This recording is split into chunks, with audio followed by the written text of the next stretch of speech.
नमस्कार दोस्तों, प्यारे बच्चों। मेरा नाम अमित कुमार है और मैं स्टेट गवर्नमेंट में सेल टैक्स इंस्पेक्टर की पोस्ट पे काम कर रहा हूँ। पिछली वीडियो में मैंने आपको बताया था कि नीट के दरमियान होने वाली ठगी से कैसे बचना है, उसका डिटेल जो है मैंने आपसे डिस्कस किया था और ये वादा किया था कि अगली बार मैं आपको काउंसलिंग के दरमियान होने वाली कौन सी परेशानियाँ हैं उसके बारे में बताऊंगा और उस परेशानियों को हमने कैसे दूर करना है उसके बारे में हम चर्चा करेंगे। पहला जो है, नीट काउंसलिंग एक बेहद जटिल प्रक्रिया है। नीट का एग्ज़ाम देने जितना ही इम्पोर्टेंट है नीट काउंसलिंग में एक्टिवली पार्टिसिपेट करते हुए सीट लेना। 16 लाख लगभग बच्चे जो हैं नीट काउंसलिंग में पार्टिसिपेट 2020 में करने वाले हैं और 80,000 सीट हैं। हर 20 बच्चों में से एक बच्चे को कॉलेज मिलना है, तो ये भी बड़ा एक इम्पॉर्टेंट फैक्टर हो जाता है। मारामारी काफ़ी है, हर पेरेंट्स बच्चे साम दाम दंड भेद सीट लेना चाहते हैं और यदि आपको कंप्लीट नॉलेज होगी उस काउंसलिंग प्रोसेस की तो डेफिनेटली रेस्ट एश्योर्ड आपको कोई ना कोई सीट मिल जाएगी। जो परेशानी आती हैं, सबसे पहली जो परेशानी है वो हमें बस कंप्लीट नॉलेज नहीं होती नीट काउंसलिंग प्रोसेस की। जैसे for admission medical college in Karnataka आपको पहली काउंसलिंग में ही पार्टिसिपेट करना है, तभी आप सेकंड, थर्ड राउंड और मॉपअप राउंड और स्टे राउंड में पार्टिसिपेट कर पाएंगे। अदरवाइज आप उसमें कर्नाटक में नीट जो काउंसलिंग है प्रोसेस उसमें पार्टिसिपेट नहीं कर पाएंगे। इम्पॉर्टेंट हो जाता है इस बारे में पता होना कि कौन सी स्टेट में हम पार्टिसिपेट फर्स्ट राउंड से ही करना है, किस में हम सेकंड में भी जा सकते हैं, इस बारे में हमें पहले से पता होना चाहिए। लैक ऑफ एक्सपीरियंस, क्योंकि एक बार या दूसरी बार ज़्यादा पार्टिसिपेट कर रहे हैं तो हमें पता नहीं होता, हमारा एक्सपीरियंस इतना अच्छा नहीं होता, इसलिए जो है हमें वो सीट नहीं मिल पाती। मेरे एक फ्रेंड हैं पांडे जी, उनकी बेटी के 515 नंबर होने के बावजूद उनको सीट नहीं मिल पाई मध्य प्रदेश में। और बहुत सारे स्टूडेंट को आप जानते होंगे जिनके मार्क्स जो है पिछली बार 170 के आसपास रहे होंगे, 170, 180, 200 वाला मैक्सिमम नंबर वाला भी जो है वो आराम से सीट लेगा यूपी में। तो वो एक लैक ऑफ जो एक्सपीरियंस है वो हमें सीट नहीं ले पाते उसकी वजह से भी। उसके बाद शॉर्ट पीरियड ऑफ काउंसलिंग, ये भी एक बड़ा इंपॉर्टेंट होता है कि उधर से सेंटर की काउंसलिंग चल रही होती है, उधर से स्टेट्स की पैरेलल चल रही है, उधर से मतलब सारी काउंसलिंग जो है पैरेलल चल रही हैं और हमें ये नहीं पता कि किस में हमने पार्टिसिपेट करना है, किसके हमने पैसे कहाँ मतलब अप्लाई करते वक्त जमा करवाने, क्योंकि इसकी फीसेस भी अलग अलग, होम स्टेट को छोड़ के बाकी सब जगह, होम स्टेट की भी सिर्फ गवर्नमेंट सीट्स को छोड़कर बाकी सब जगह जो है वो अप्लाई करते वक्त जो हमें पैसे जमा करवाने हैं वो कम से कम 1 लाख से लेकर 3 लाख रुपए तक हो जाते हैं। तो पेरेंट्स के लिए ये मुश्किल हो जाता है कि हम 1 या 2 या 3 स्टेट तक अप्लाई कर पाते हैं, उनसे ज़्यादा स्टेट में किस में अप्लाई करें ये हमें पता नहीं लग पाता। किस स्टेट में कौन सा हमें कॉलेज मिलेगा, मिलने की क्या संभावना है, इस बारे में पता नहीं होता। तो ये एक बड़ी डिफ़िकल्ट पोजीशन बन जाती है। ये short period of counselling parallel चलने की वजह से भी एक मुश्किल हो जाती है कि इस काउंसलिंग के दरमियान। उसके बाद incomplete knowledge of state admission policy, ये बहुत ही इंपॉर्टेंट, मोस्ट इंपॉर्टेंट फैक्टर है कि हर स्टेट का जो है वो एडमिशन पॉलिसी जो है वो डिफरेंट होती है और उसके बारे में हमें पहले से ही यदि कंप्लीट नॉलेज होगी तो हम उस कॉलेज में सीट, उस स्टेट में सीट हमें मिल सकती है, अदरवाइज ये बड़ी मुश्किल हो जाता है। स्टेट का मैं अभी एग्जाम्पल आपको दे रहा था पांडे साहब का, 515 नंबर थे, कट ऑफ का जजमेंट नहीं हो पाई, सोचा कि हमें सीट मिल ही जाएगी अपनी स्टेट में, बाकी कहीं जगह अप्लाई नहीं किया तो वो सीट उनको मिली नहीं। आपके सामने बहुत सारे स्टूडेंट ऐसे होंगे जिनके मार्क्स कम होते हैं और उसके बावजूद वो आराम से मेडिकल कर रहे होते हैं। ज़्यादा नंबर वाले बच्चे वेटनरी में, BDS में, होम्योपैथी में, आयुर्वेदिक में एडमिशन लेके बैठे होते हैं क्योंकि उनको उस प्रोसेस का कंप्लीट नॉलेज नहीं होता। तो याद रखिए, नॉलेज इज़ पावर। सबसे पहले हमें उस एडमिशन जो पॉलिसी है स्टेट वाइज, जो काउंसलिंग प्रोसेस है उसकी कंप्लीट इन्फॉर्मेशन होनी चाहिए, कंप्लीट जानकारी होनी चाहिए, तभी हम सीट ले पाएंगे। Incomplete knowledge of centre state wise counselling process मैं डिस्कस कर चुका हूँ डिटेल में। डिस्टेंट काउंसलिंग सेंटर है, एक दिन आपको बेंगलोर जाना है, उसके बाद जयपुर जाना है, फिर आगरा जाना है, फिर भोपाल जाना है। ये बड़ा मुश्किल है, पैरेलल भागते रहो, अलग अलग जगह फिजिकली प्रेजेंट हो, ये बड़ा मुश्किल हो जाता है। तो ये भी एक डिफ़िकल्टी आती है नीट काउंसलिंग के दरमियान। शॉर्टेज ऑफ फंड, क्योंकि हमें पता नहीं कहाँ अप्लाई करना चाहिए, हम गलत जगह अप्लाई कर देते हैं, पैसे ब्लॉक हो जाते हैं, 6-6 महीने पैसे वापस आने की संभावना नहीं है। और कई बार ऐसा होता है कि हम कॉलेज कहीं और मिल भी जाता है तो हमें दूसरी जगह कॉलेज भी अलॉट हो जाता है, तो वो पैसे हमारे जो हैं यदि हम सीट छोड़ते हैं तो बेकार हो जाते हैं। तो पहला जो है वो भी हमें कंप्लीट नॉलेज होनी चाहिए उस एडमिशन प्रोसेस की। Incomplete knowledge of reservation policy एक बड़ा डिटेल सेगमेंट है, उसका कंप्लीट इन्फॉर्मेशन होनी चाहिए, तभी आप उसको सही जगह उसका एडवांटेज ले पाएंगे।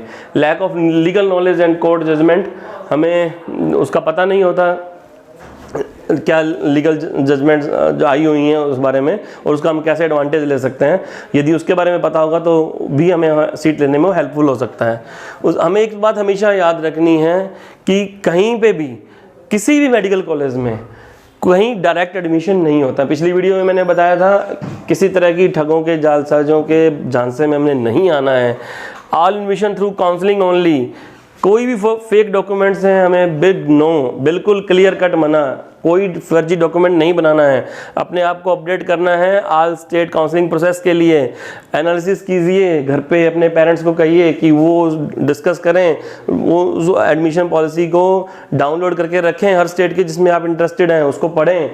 और must have complete knowledge of all type of reservation, specially EWS का, स्पोर्ट्स का, एनआरआई का, बैकवर्ड क्लासेस का, बॉर्डर एरिया सर्टिफिकेट्स, ये सब चीज़ों का पहले से पता हो भी हमें कौन सा डॉक्यूमेंट कहाँ लगाना है और कौन से डॉक्यूमेंट चाहिए होंगे। और याद रखिए एक बात और है, यदि फर्स्ट काउंसलिंग में सीट नहीं मिली तो घबराना नहीं है। अभी सेकेंड राउंड है, थर्ड राउंड है, मॉपअप है और स्टे राउंड है। तो ऐसा नहीं कि पहली में नहीं सीट मिली तो बस कैसे ना कैसे करके सीट लेनी है। इसी का हड़बड़ाहट में कई बार जो है वो सीटें छूट जाती हैं।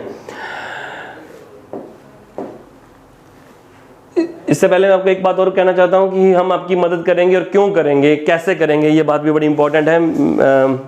हम आपकी मदद करना चाहते हैं।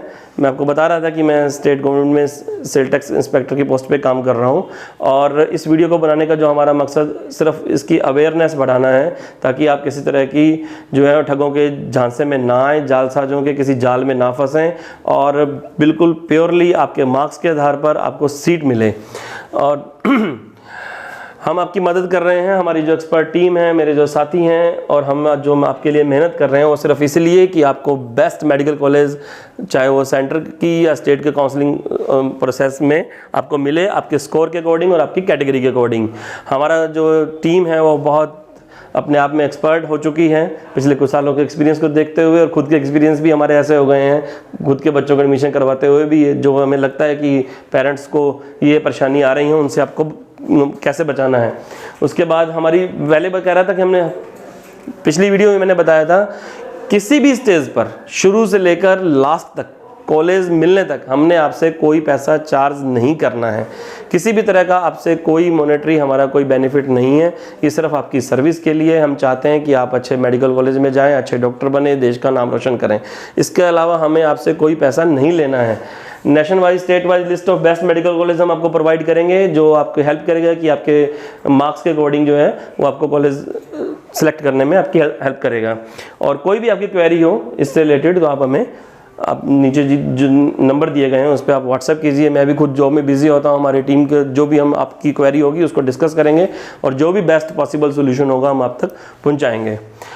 क्यों कर रहे हैं, मैं पहले भी कह चुका हूं। मैंने जब देखता हूं कि 515 नंबर वाला बच्चे को सीट नहीं मिली, 170 वाला आराम से 75 वाला मेडिकल कॉलेज में बैठा है, 175 वाला, तो थोड़ा सा लगता है कि नहीं यार, मतलब जो बच्चे वेटनरी में हैं ज़्यादा नंबर लेके, डेंटल कॉलेज में हैं, होम्योपैथी में हैं, आयुर्वेदिक में हैं, थोड़ा लगता है कि यार ये इनको सही पता होता ना तो ये सही जगह पहुंच जाते हैं, ये एमबीबीएस कर रहे होते हैं।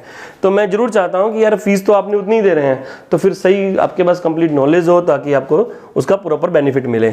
और सिर्फ हमारा बिल्कुल free and genuine expert counselling by the government officers without any discrimination of caste, creed and belief. आप किसी भी धर्म, जाति, संप्रदाय के हों, कहीं भी रहते हो, कोई डिस्क्रिमिनेशन नहीं, हम सिर्फ आपकी मदद करना चाहते हैं। और आप मतलब दुनिया में, हिंदुस्तान के साथ साथ दुनिया में कि किसी भी पार्ट से हो, हिंदुस्तान में आप यूपी से हो, एमपी से, एचपी, आंध्र प्रदेश से, पंजाब से, वेस्ट बंगाल, छत्तीसगढ़, JNK, यूके, राजस्थान, तमिलनाडु, दिल्ली, बॉम्बे, बिहार, कर्नाटक, हरियाणा, झारखंड, गुजरात, चंडीगढ़, कहीं से भी हो, हिंदुस्तान के किसी भी कोने से हो, दुनिया के किसी भी कोने से हो, आपकी कोई भी क्वेरी हो नीट 2020 के रिगार्डिंग, आप हमें अपना जो है क्वेरी व्हाट्सएप कीजिए। हम कोशिश करेंगे कि आपकी कोई भी जो है जेन्युइन प्रॉब्लम है उसका हम सही बेस्ट जो है आपको गाइड कर पाएँ। स्टैटिस्टिक्स मैंने कुछ तैयार किए हैं, कौन से हिंदुस्तान के कौन से जो हैं स्टेट्स में कौन सी जगह पे कितने कॉलेज हैं, वो एक डाटा हमने ऐसा बनाया है कि नंबर ऑफ़ एस्पिरेंट्स हर जगह के, और number of government medical college seats उनमें हर मेडिकल कॉलेज में कितनी हैं, और नंबर ऑफ़ प्राइवेट जो हैं कॉलेज हैं या ट्रस्ट के या सोसाइटी रन कॉलेज हैं या डीम्ड हैं, उसमें भी कितनी कितनी सीट्स हैं, टोटल सीट्स कितनी है, ऐसा हमने स्टैटिस्टिक्स तैयार कर दिया है। ये भी आपको एडमिशन लेते वक्त बड़ा हेल्पफुल होगा।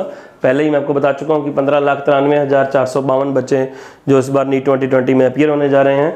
281 गवर्नमेंट मेडिकल कॉलेज हैं जिनमें 42,215 सीट हैं, 256 प्राइवेट या ट्रस्ट की या सोसाइटी या डीम्ड यूनिवर्सिटी की जो सीट्स हैं उनमें 37,340 सीटें हैं, और टोटल जो हिंदुस्तान में सीट्स हैं 79,555 79,555 सीटें हैं।